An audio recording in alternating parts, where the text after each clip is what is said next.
by BUrd, everybody! Come on, hurry up!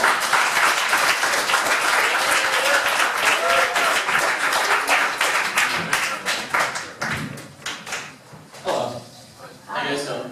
Good. Good? That's it? Good? Saturday night, come on, it's not a fucking funeral. Let's clap it up. Let's cheer for yourself. Give you guys some black guy, hot chicks, stone kid that looks like fucking Quentin Tarantino back there. Give it up for yourselves.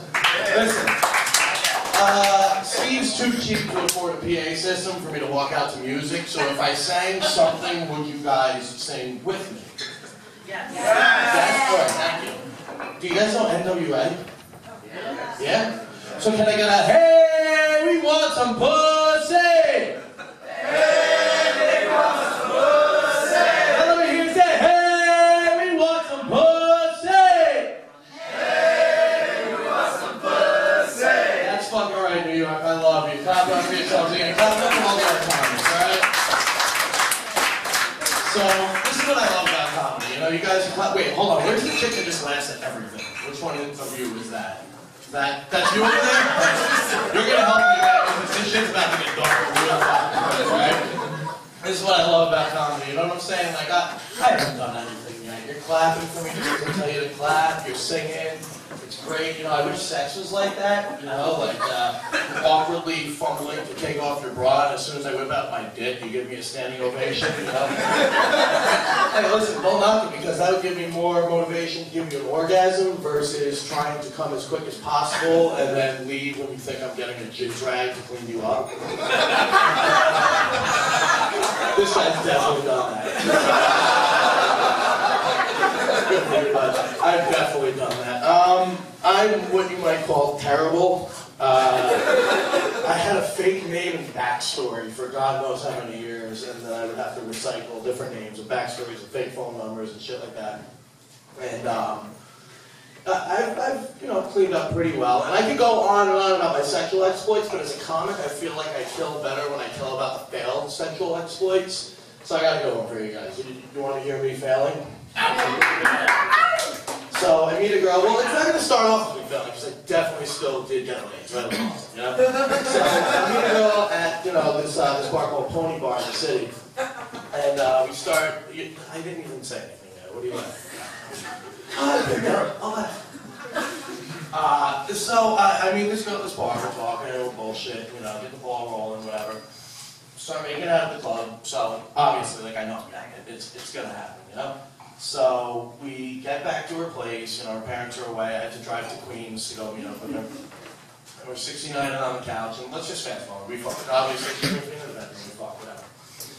So, we're laying in bed, and she goes, oh, do you want to get breakfast tomorrow? And I'm like, alright, I guess, whatever, you know. She's like, oh, you weren't planning on staying over? And I'm like, not really, I mean, well, cool, that's fine.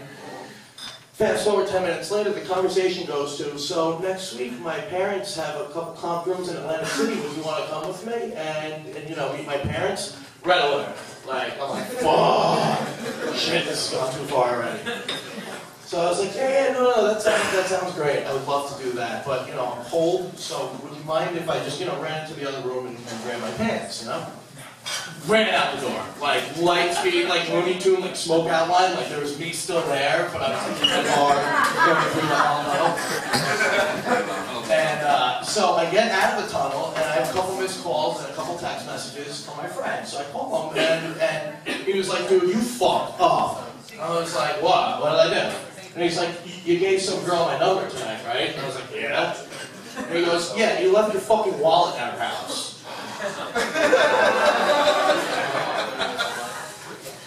So now I have to turn around and drive all the fuck back to Queens. He said, she's pissed. She said she threw your wallet on the front lawn.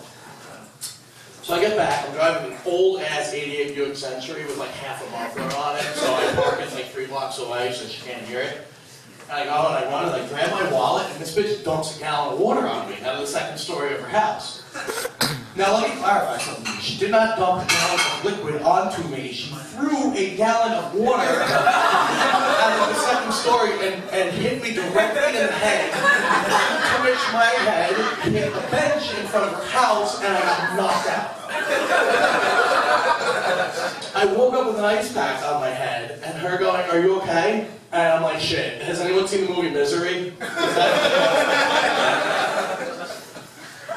So, you know, she's taking care of me and everything like that, and she's like, "Do you want to stay the night? Do you want to rest?" I'm like, "No, God, no, I don't want to stay the night. I want to get as far as this fucking place is humanly possible." So whatever. Fast forward 2 weeks later. Being a guy, I'm horny. Being a girl, she's stupid. So I asked her if she wanted to hang out again. She said yes. So we agreed to go to the same place, Pony Bar, where we met the first time. And she said, "You know, listen, I have a pot roast at home. Do you want to come over and eat beforehand?"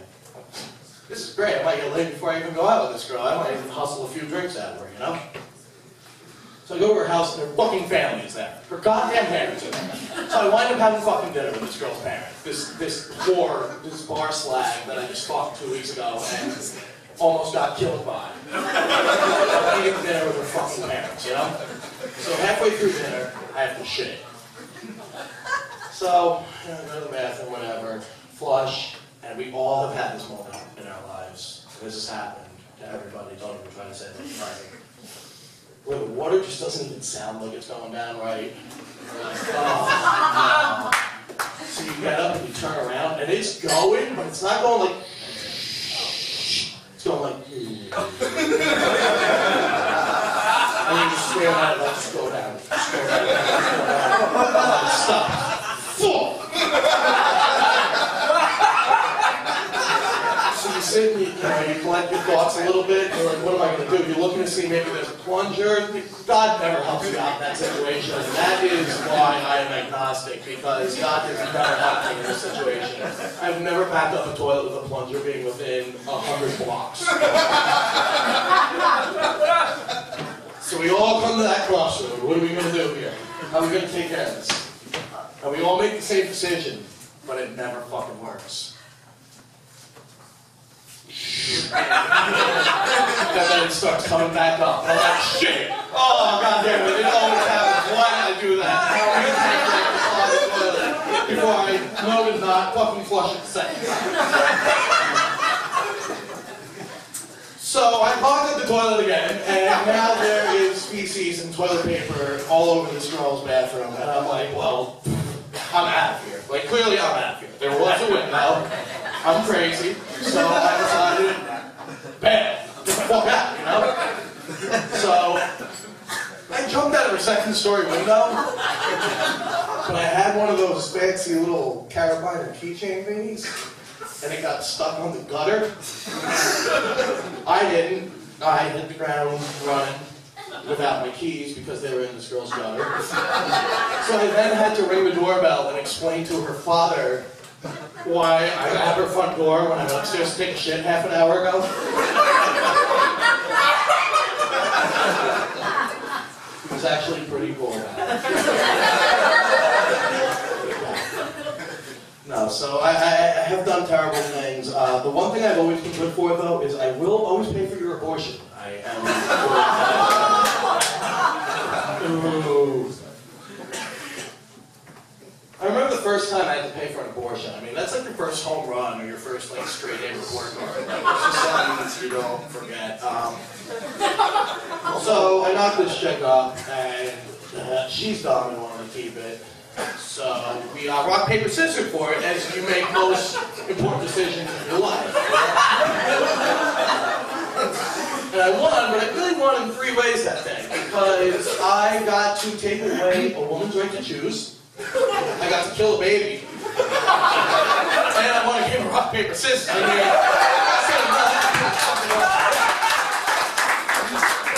okay. But actually now I am not that terrible of a person. I have a girlfriend that I don't cheat on for the first time in 27 years. Yes, we're like our 1.5 year right now. Things are going very well. It's fun. Crazy for me. I mean, whatever. Cool. She's hot. That's pretty much all that matters. But the one thing that was hard before getting into dating was that I had to get over my first wife dying. Not even an awe. Like you're just waiting for it. Yeah, my wife died. Take 3. My wife died. Thank you, sweethearts. Yeah, see, so I ordered one of those Russian mail order brides, right? And the thing was, she was so expensive that I couldn't afford the overnight shipping, so I had the 5 to 7 business days. And at that point, you're ordering a dead Russian hooker. To be honest, I mean, as it turns out, whores have to eat too. I still fucked her though. Now you want to whore, right? I'm not a necrophiliac or anything. I mean, I'm just saying I ordered a skinny, pale, white, emotionless Russian woman, and that's what I got. I didn't I didn't have a sandwich yet, you know what I'm saying? As it turns out, I can be a very passionate man. I fucked my girlfriend the other day so hard she woke up.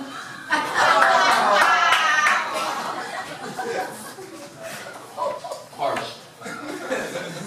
You know what I have noticed though? I mean, have I mentioned that I love my girlfriend? Because I might get some shit later, just in case.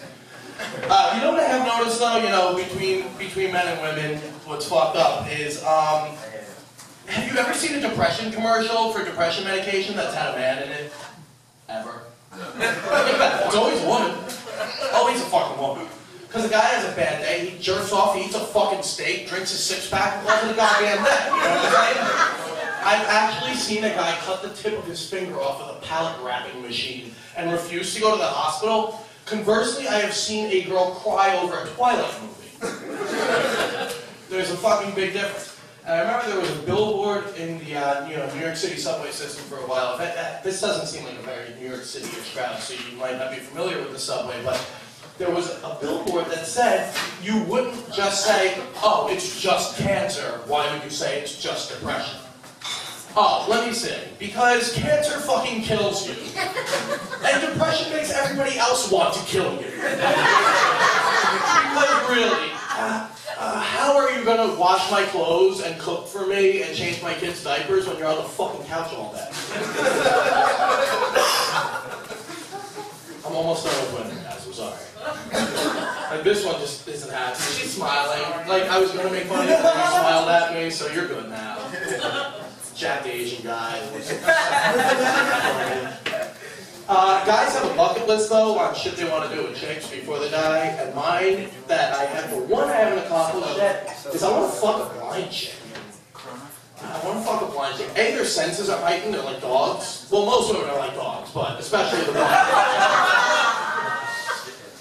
I want to fuck a blind chick, and before I come, like I'm hitting that chick from the back, I blow an air horn off in her ear and make her deaf too. Because at that point, what are you gonna do? You gonna call fucking cops? I'll plug the iron in where the phone was. Have fun with that, stupid.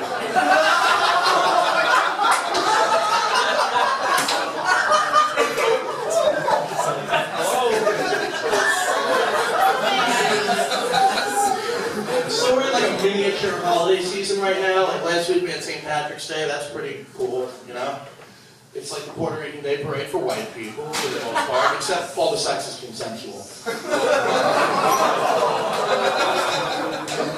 And then next, week, I have my favorite holiday as a stand-up comic, April Fool's Day. And every year I come up with a really great April Fool's joke, but last year got a little dark for me.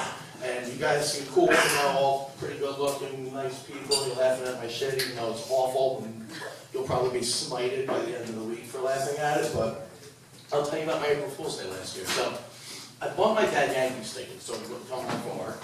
And I dressed up as my dad. I got a wig guy, I grew out a mustache and everything. And I waited for my mom to get home from work. She cooked for me. We had a nice meal. We talked about her day and everything like that. And then after we finished dinner, she said, just do the dishes and then, meet me upstairs. I have a surprise for you.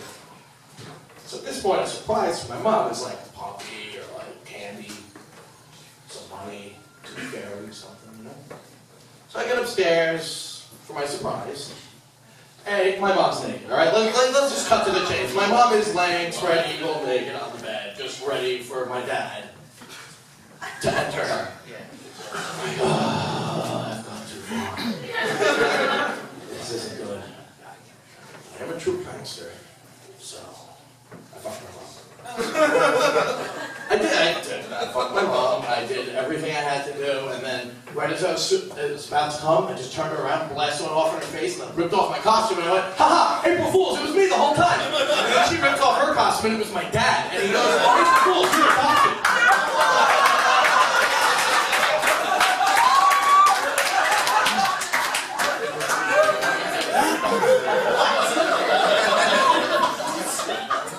That was the longest wind-up for a joke ever.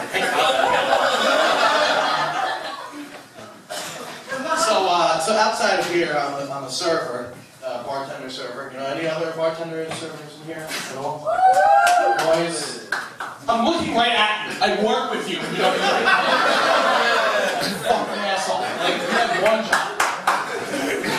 Do we have any server bartenders in here? There you go. Thank you. It has its ups and downs as a server and a bartender, and I'm going to preempt this with saying I feel bad because you guys have been laughing really hard, but you can tell where it's going. So the ups are that I left a $15 an hour job for a $30 an hour cash job, and I get to make people's days. I get to make people fucking happy, you know what I'm saying? And the downside when you become a server is you also become a white supremacist. Because for 6 hours of your day, you only want to see white people. That's just the case. I mean, it's bad. Did you just wow me? What? You're probably a really good tipper.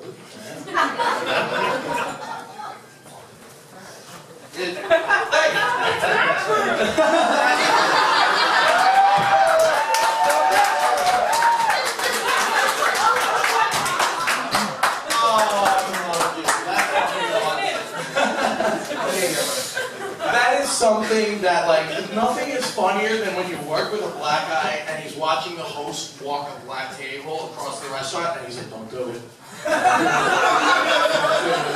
Don't. Motherfucker! He wants to pick up a table. That's something that, you know how there's always bullshit college courses that you have to take if you have nothing to fucking do with your major? Tipping 101 should be one of them. That every single motherfucker should have to take it, except white people. Because at some point in every white family tree, someone learned how to tip and just passed it on generation to generation. Like, I'm pretty sure even the plantation owners tipped out the boat drivers.